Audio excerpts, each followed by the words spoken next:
The sky had been angry all morning. Dark clouds rolled across the Wyoming hills like something ancient and restless, and the rain came down in walls, not drops. Eli rode with the brim of his hat pulled low, water streaming off the edges, his horse moving slow and steady through the mud. He had ridden through worse. He had lived through worse. A man who spends enough years alone on the land stops being surprised by hardship. It just becomes the weather of your life.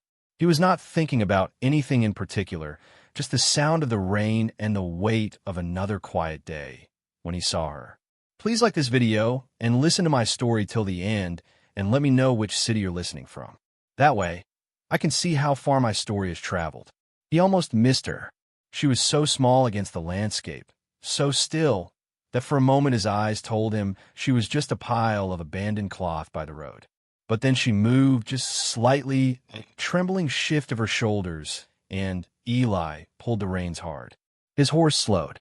The closer he rode, the tighter his chest got. She was sitting in the mud at the edge of the road, her dress soaked completely through, clinging to her like a second skin.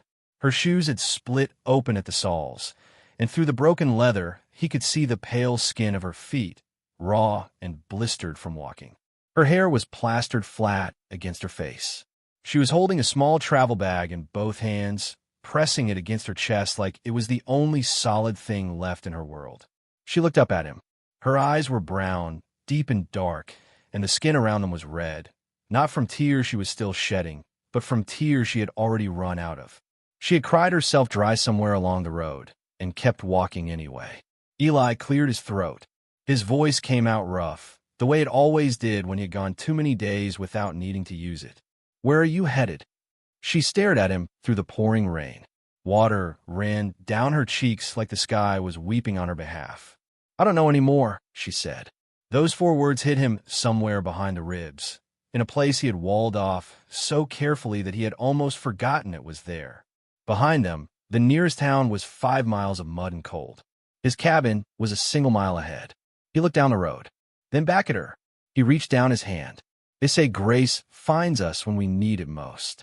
Not in grand gestures or burning skies, but in the quiet, outstretched hand of a stranger in the rain. A man on horseback who did not say much, but meant every word he ever spoke. Eli pulled her up onto the horse and rode through the storm toward home, her shaking body leaning against him, her breathing shallow and exhausted. If this story is already pulling at your heart, stay with me. The road Grace walked to get here will break you, and what happens next will remind you that some broken things get put back together stronger than before. His cabin smelled of wood smoke and solitude. Dishes sat unwashed by the basin, old food dried hard on the edges. Dust had settled on the windowsills so thick it had started to look like decoration. He had been alone so long that the mess had become invisible to him, just part of the silence. He knelt by the stove and fed it strips of dry kindling until the fire caught and breathed orange into the room. Behind him, Grace stood on his floor, dripping steadily, arms wrapped around herself, her bag still clutched against her ribs like a shield she was not ready to set down. Eli pulled a heavy wool blanket from the shelf and held it out without meeting her eyes. He did not want her to feel studied. "Get warm," he said. She took it. Her fingers brushed his, and they were so cold it felt like touching stone pulled from a winter river. He poured black coffee into a tin cup and set it near the fire without a word. She wrapped both hands around it, and he saw, truly saw, how badly they were shaking. Not from cold alone, from everything. She had not eaten properly in days. Anyone with eyes could see that. Eli sat across from her and waited. Steam rose from her dress as it dried. The room filled with the smell of wet wool, and underneath it, faint, almost imagined, a trace of lavender. Something from another life that still clung to her clothes. She stared into the fire for a long time. Then she spoke. "I'm from Indiana," she whispered. "My parents passed away when I was 17. Fever took my mother on a Tuesday. My father by that Saturday." Eli did not speak. He just listened. He knew what loss tasted like, and he knew it did not need commentary. "I worked in a textile mill after that. 12 hours a day, 6 days a week. Then one morning I saw a notice pinned to the board outside the post office." Her voice stayed quiet, deliberately flat, like she was telling someone else's story because she could not yet afford to claim it as her own. A Wyoming rancher seeking a wife. Honest and hardworking. Good land. A real home. Her knuckles tightened around the tin cup. We wrote letters for 3 months. He said he'd meet me at the Clearwater Depot. Said he would be wearing a red kerchief so I would recognize him. I sold everything I owned for a train ticket. There was no going back. She swallowed. 2 days I waited at that depot, sleeping on a bench. No man, no red kerchief, no promise, nothing. She paused. The fire popped and settled. So I started walking. She sold everything she had on the promise of a man she had never met. She waited 2 days alone on a bench in a strange town. And then she walked 40 miles through a country that did not care whether she lived or died. Stay with me, because the name she finally says out loud will change everything. Grace reached into her bag. Her fingers moved to the small brass clasp, slow and deliberate. The way you touch something you have been protecting for so long, it has become part of your body. She opened it and drew out a bundle of letters, tied together with a length of kitchen string. The paper was soft from the rain. The ink had bled at the edges, spreading into gray shadows around each word. She set them on the table between them like an offering or a confession. His name was Daniel Marsh, she said. Eli went completely still. Daniel Marsh ran the dry goods store on the main road through town. He had a wife named Clara, 2 small boys with muddy boots and loud laughs, a white picket fence that he kept freshly painted every spring. He had never owned a ranch in his life, not a single acre. Grace was watching him. She read the recognition in his face before he could hide it. "You know him," she said. It was not a question. Eli nodded once. "He has a family." The fire crackled. Rain continued to hammer the roof, like it had a personal grievance with the world. Grace did not collapse. She did not make a sound. She stood up from the chair with a steadiness that was almost frightening, walked to the open stove, and began feeding the letters into the flames one by one. The string burned first. Then each page curled slowly at the edges before blackening and dissolving into ash. 3 months of carefully written words. 3 months of a man describing a life he had invented for someone he was willing to destroy. Gone in seconds. She watched every single one of them burn. When the last corner of paper turned to gray, she closed the stove door quietly and returned to her chair. She sat with her hands folded in her lap and her eyes dry and her back straight. The silence in the cabin felt enormous. "You can stay," Eli said.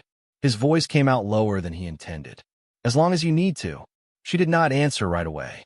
She looked at the closed stove door for a long moment, as though she was making sure everything she had burned was truly gone. "Thank you," she said finally. She burned every letter, every false promise, every careful lie, and she did not cry once. If you've ever had to burn something to survive, you know exactly what that silence felt like. Keep listening. Grace slept for most of the following day. Eli checked on her twice, just standing in the doorway long enough to hear her breathing, deep and even under the wool blanket. Her body was cashing in a debt that 40 miles of hard country road had charged against it. He left water and a biscuit on the small table near the door and went outside to work. He fixed a section of fence that did not need fixing. Then he started on one that did. When she finally appeared the next morning, he was already sitting at the table with his coffee going cold, and she stopped him cold right along with it. She was standing at his stove. The cabin smelled like cornbread. Actual cornbread, golden and warm, sitting in his old iron skillet. The table had been wiped clean. The dishes that had been soaking in the basin for the better part of a week were stacked and dry. The floor had been swept. The dust on the windowsill was gone. His cabin did not look like his cabin. Grace turned when she heard him and gestured at the table with a wooden spoon as casually as if she had been living there for years. "I don't take charity," she said, her back to him again. "I work for my keep." Eli sat down without a word. He ate the cornbread in the kind of silence that is not empty but full. It tasted like something warm from a long time ago, something he had talked himself into believing he no longer needed. She had nothing, no home, no family, no future she had planned for. And the first thing she did when she had strength again was take care of someone else. Does that remind you of anyone in your life? Tell me in the comments. 5 days passed before Grace spoke more than a handful of words at a time. She worked with a quiet steadiness that Eli respected and did not interrupt. She learned the rhythms of the land without needing to be shown twice. She found his mending pile and reduced it to nothing. She scrubbed the inside of the cabin window until the light came through differently, brighter, like the glass had not known it was dirty until she cleaned it. But something stayed locked behind her eyes. Something old and heavy that worked alone was not going to lift. On the 10th morning, she surprised him at breakfast. "Mr. Eli," she said, with her coffee cup resting on the table and her eyes steady on his. "May I plant some flowers along the porch?" He stopped with his mug halfway to his mouth. Nobody had asked him for anything in years. Not a small thing, not a large thing, not anything at all. The question sat in the air between them for a moment, gentle and strange. "Plant what you want," he said. That afternoon he worked along the fence line and told himself he was inspecting the posts. He was absolutely, entirely, not watching her kneel in the dark soil with his old hand spade, sleeves pushed past her elbows, digging small holes with more care than the task probably required. The morning light fell across her hair and warmed it to bronze. She was humming something quiet and tuneless, half a melody carried on the breeze. He hit the fence post with a hammer at the wrong angle and nearly took off his thumb. When she looked up and caught him staring, he turned back to the fence with great urgency. A moment later he heard it, just a small sound, almost nothing. She was laughing, softly, to herself. He did not turn around, but something in his chest shifted like a window being opened after a long winter. She planted flowers in soil that had never had them. She laughed softly in a cabin that had forgotten what that sounded like.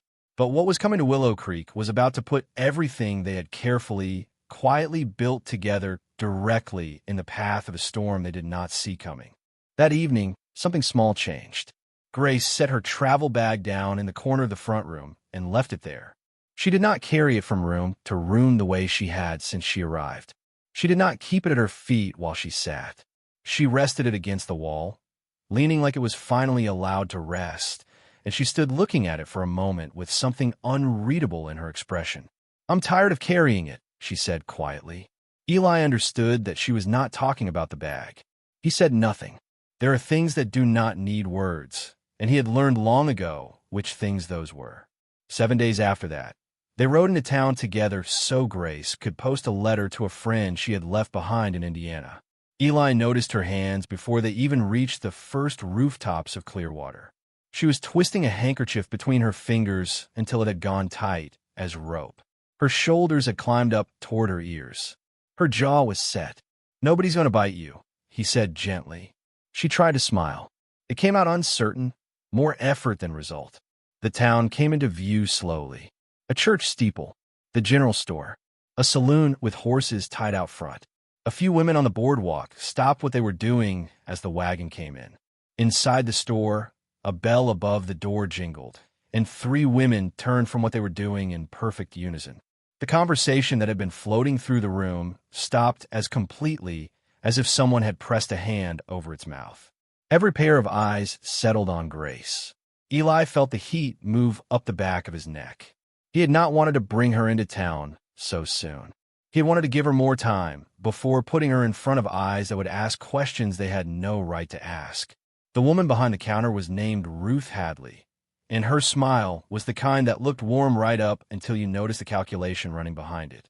"Well now," Ruth said, drawing the words out like taffy. "Eli, it's been some time." Her gaze moved to Grace the way a hand moves towards something it intends to pick up and examine. "And who might this be?" "She's helping in my place," Eli said.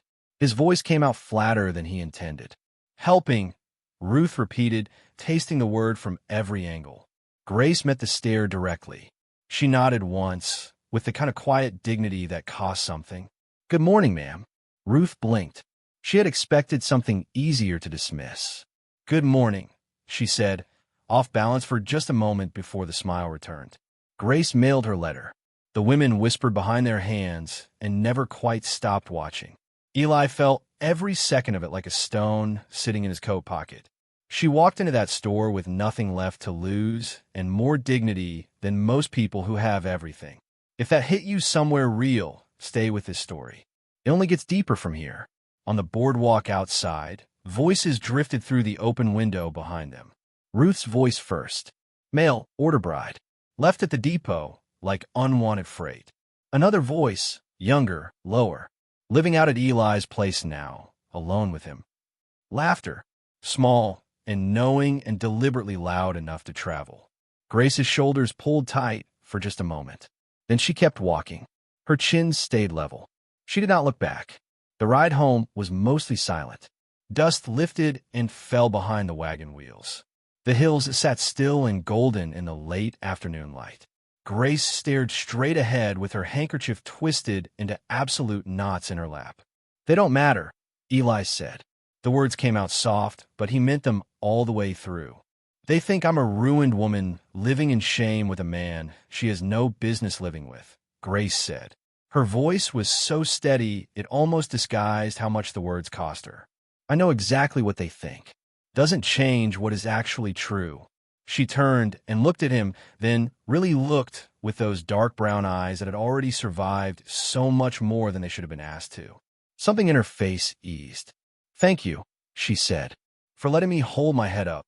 She held her head up in that town, even while they whispered loud enough for her to hear every word. But the worst was not behind her yet. 7 days later, a rider would arrive at the cabin with news that would put Grace directly in the center of something that could take everything from both of them. 7 days after the trip to town, old Henry the mail carrier came up the road at an unusual hour. He never stopped at Eli's place unless something needed stopping for. Grace was standing on the porch when he rode up, and Eli watched Henry's eyes find her and stay there a beat too long before he spoke. "Bank got robbed last night," Henry said, addressing Eli but watching Grace. "Clearwater. They cleaned out the whole safe." Grace went very still on the porch steps. Henry let a pause settle. "Sheriffs asking around. Talking to folks who've come through town lately." His eyes moved to Grace one more time. Slow. Deliberate. "Thought you ought to know." He rode off. The words he had not said hung heavier in the air than the ones he had. Later, when Eli rode into town for medicine for his horse, Pete Calloway pulled him aside near the far end of the saloon and spoke low and fast like he was running out of time. "I'm telling you because your father once did right by mine," Pete said. "Hatch is spreading talk. Says he saw a woman near town the night before the robbery. Says it was the woman at your place." Eli's stomach hit the floor. Hatch was near 70 years old, half blind in one eye, and had a history of seeing things that turn out to be other things. But fear was not a logical animal, and Clearwater was already afraid, and afraid towns needed someone to look at. He rode home hard. When he walked through the door, supper was on the table. Beans, cornbread, a candle burning at the center, throwing warm light across the wood.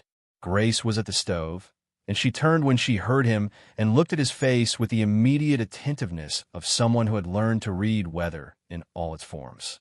"You look troubled this morning," she said quietly. "Thought a real meal might help." He sat. He ate. He watched her hands moving around the kitchen, the easy calm of them, the unhurried confidence of someone who had nothing to hide because there was nothing to hide. But doubt is a splinter. It does not need to be large to cause pain, and it works its way deeper the longer you leave it alone. Did he trust her because she deserved it? He asked himself. Or because he needed to? He stayed on the porch long after supper, watching the last color drain from the sky. Inside, through the glass, he could see the shape of Grace at the table, writing her letter by candlelight, her head bent, her hand moving slowly and carefully across the page. She had not cried once since the night he found her on the road. Not once in all the weeks since then. That night, sometime after the moon had risen, he heard it. He heard her. She was in the front room, facing the window, her back to the hallway, her shoulders shaking in the dark with the kind of crying that happens when a person has held everything in for so long that it breaks through on its own terms, quietly, privately, when she thought she was alone. She cried alone in the dark because she did not want to be a burden on the one person who had shown her kindness. If that has not reached something inside you, I don't know what will. Stay with me. Eli stood in the shadows and did not move. He stood there and let what he was seeing crack him open in a way that nothing had in many years. He believed her. He had believed her from the moment she said, "I don't know any more," in the rain on the road. But belief was a quiet thing, and what was coming required more than belief. Because Clearwater had already made up its mind, and the sheriff was on his way. The morning sun had barely cleared the ridge when Eli heard hoofbeats. Slow, heavy, purposeful. He stepped onto the porch just as Sheriff Harlan rode in, his gray horse blowing steam into the cool air. The sheriff's face was composed in the particular way of a man who has learned to give nothing away before he is ready to give it. Grace appeared in the doorway behind Eli, flour on her hands, her apron dusty white. She had been making breakfast. Harlan nodded at her with courtesy that stopped just short of warmth. "Ma'am." Then to Eli, "Mind if I ask her a few questions?" Eli stepped off the porch without being aware he was doing it, placing himself half a step between the sheriff and Grace. Not blocking, just there. "Ask," he said.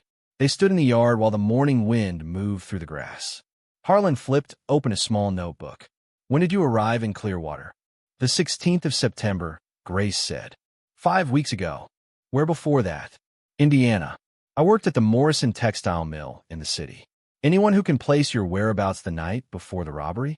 Grace's jaw tightened, but her voice did not. "I was in this cabin. I did not leave." Harlan looked at Eli. "You confirm that?" "She did not leave," Eli said. "Not once." The sheriff wrote something, closed the book, tucked it away. "I haven't decided anything yet," he said. Then quieter just for Eli, "But if I were you, I'd sleep with one eye open." He rode away. Grace stood in the yard holding the hem of her apron, her face drained to a color that had no name. Innocent. She was completely innocent. And still she stood in that yard being asked to prove it. Have you ever had to defend your character to people who had already decided who you were? If yes, this next part is for you. That night, Eli woke to sounds he could not immediately place. Rustling fabric, the soft thud of something being said on the floor. He rose and walked to the front room and found Grace kneeling beside her open bag on the floorboards, her hands shaking as she pressed clothes inside, her movements rushed and unsteady. "What are you doing?" he asked. She looked up. Her eyes were red this time, finally and completely red. "I have to leave," she whispered. "You heard him. The town has decided. If I stay, they will take everything from you. Your land, your family's name, everything your parents built, and everything you kept." She pressed the back of her hand to her mouth for just a moment. "I'm not worth that." The words tore through him. "Sit down," he said. "Eli, sit down at the table. I'm going to make coffee." They sat together at 3 in the morning with 2 cups going cold between them. The candle burned low. Outside, the wind had gone quiet for once, like even the night was listening. Grace's hands lay flat on the table. She stared at them. "I used to believe things happened for a reason," she said, so softly it was barely sound. "My mother taught me that. I held on to it when she died. I held on to it when my father went a week later. But there is no reason for this." She looked up, and her eyes were full of something too large for them to hold. "A man lies to a woman he has never met. She sells every last thing she owns. She walks 40 miles on a promise that was never real. And then a town that does not know her name decides she must be guilty because it needs somewhere to put the blame." Eli sat with all of that. Let land. Then he told her things he had not told anyone. He told her about his parents, about digging their graves at 14 years old with his own hands, about his brother signing over the family land and vanishing west without so much as a letter, about a winter that had come close enough to ending him that he had stopped measuring the distance, about how he had learned, slowly and deliberately, to need nothing and no one. "Until now," he said. The words came out before he fully decided to say them. She looked at him across the candlelight. "Maybe things do happen for a reason," he said. His voice was rough, but it held. "Maybe you came here because somebody needed reminding that not everyone leaves, that there are still people worth standing for." He stood. "You stay or you go. That is your choice, and I will respect it. But don't leave thinking you are protecting me. I know the difference between a burden and a gift." He walked to his room. Behind him, he heard her breath come apart, just slightly, just enough. Heard her say something too quiet for words. I heard her footsteps move to the spare room. I heard the door close. She stayed. She almost left to spare him. He stayed up until 3 in the morning and told her the truest things he had ever said to anyone. And in the morning, she was still there. But the story was not finished, and what the sheriff was about to ride back and say would change the course of everything. 2 more weeks passed. Grace worked. She cooked.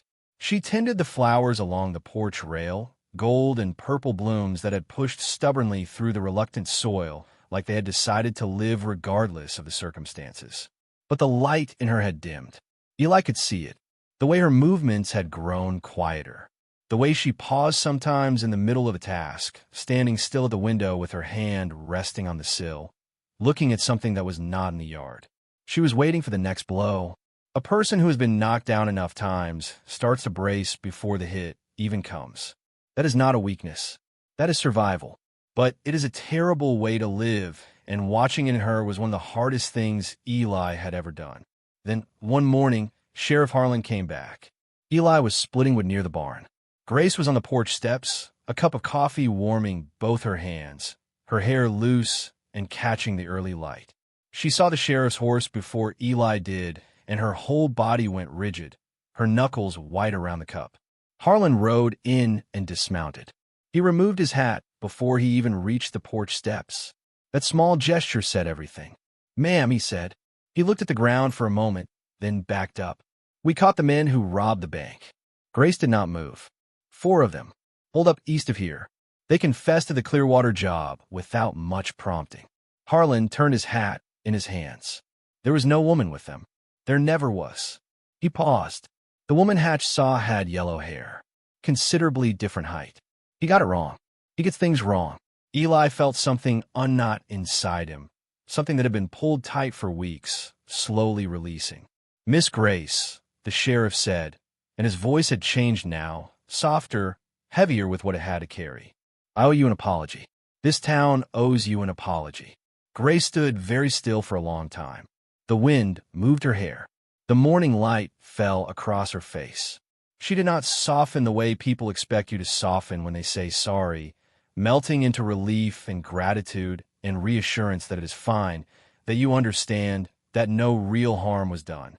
"Thank you for telling me," she said. 4 words. Quiet, measured, carrying everything they needed to carry and nothing they did not. Tell me in the comments. Have you ever stood in the yard of your own life and had to wait for the truth to come back for you? And if you've dealt with something similar, share your story. You're not alone. Subscribe for more stories about standing your ground and reclaiming your life. The apologies came after that, in the uncertain way that apologies do when the people offering them are not entirely sure of their welcome. Ruth Hadley arrived first with a pie held forward like a white flag.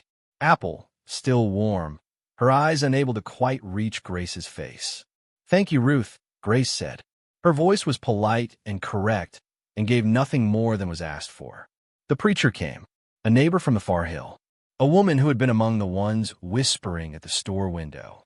Hatch himself never came to the door, but a letter arrived, unsteady handwriting on a crooked envelope, lines wandering across the page like they were not sure where they were going. An old man trying to find words for what he had set in motion with a careless word spoken to the wrong ears. Grace read it standing at the table, turned it over once, then folded it with careful hands. "I'm not ready to forgive him," she said softly, "but I'm not ready to burn it either." She set it inside her bag. The days warmed. The flowers along the porch bloomed stronger, pushing past each other in golds and deep purples. The cabin transformed, the way a place does when 2 people are tending it together without making a formal agreement to do so. Clean glass in the windows. New curtains sewn by hand and hung with quiet pride. Mended boards. A door that no longer stuck. It felt like a place that had remembered what it was for. One evening, the kind of evening where the sky cannot decide between gold and pink and settles on both. Grace came out of the cabin drying her hands on a towel, her hair down around her shoulders, and sat beside Eli on the bench. Close. Their shoulders are touching. They sat watching the valley go amber in the fading light. "I used to wonder why he wrote those letters," she said eventually. Her voice was soft and unhurried, like something finally laid down after a long carry. Why would a man do that? Put that much effort into a lie, send it all the way to Indiana, pull a woman's whole life toward a door that was never going to open. She was quiet for a moment. I don't wonder anymore. Eli looked at her. If he had met me at that depot, Grace said, turning toward him with something open and unguarded in her face, the kind of expression that only arrives when a person has stopped being afraid, I wouldn't be here. I would have married a man with a painted fence and a careful lie, and spent my years not knowing what I was missing. Eli's throat tightened. I think, she said, I got the better end of it. She found meaning in the worst thing that ever happened to her. She found it not in spite of the pain, but all the way through it. If this story has moved you, please pass it to someone who needs to hear it tonight. Later that evening, Grace brought her travel bag to the table. She opened it. Inside, arranged with the small care of someone who treats the ordinary as sacred, lay everything she had managed to hold onto through the journey that had brought her here.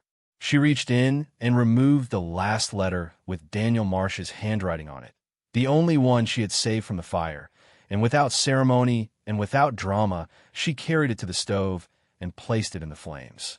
She watched it go. Then she returned to the bag and added 3 things. The handkerchief Eli had given her the first night, plain cotton and soft from washing. A dried marigold from her garden, pressed flat. And a small square of paper, folded once, with a single word written on it in her own careful hand. Home. That night they sat on the porch under a sky that had decided to be generous, stars from horizon to horizon, thick and unhurried. Grace leaned her head against Eli's shoulder, gently, naturally, like a question she already knew the answer to. After a long quiet, she asked, that first night in the rain, why did you stop? Eli thought about it for a long while. He was not a man who gave quick answers to real questions. Don't know, he said softly. Just did. Grace smiled. He could feel it rather than see it, the small easing of her against him. My mother used to say that Providence sends people when we need them most, she whispered. Not a moment sooner. Not a single moment later. Eli did not answer with words. He reached for her hand where it rested on the bench between them, and her fingers curled around his without hesitation, the way 2 things fit together when they were made with the other one in mind. The valley lay wide and open before them. The stars turned slowly overhead the way they had been doing long before either of them arrived, and would go on doing long after. The cabin behind them glowed warm with lamplight, a small steady brightness against the enormous dark. Grace squeezed his hand. Eli squeezed back. 2 people who had each, in their own way, been abandoned by the world they thought they were living in. 2 people who had learned what it costs to keep walking when the road runs out, sitting together in the deep quiet of an evening that asked nothing of them. No longer alone, no longer walking separate roads toward places that had never been waiting for them. They had built something here quietly without planning it, the way real things tend to get built. Something gentle, something stubborn, something that felt, finally, unmistakably, like the place they were always supposed to arrive.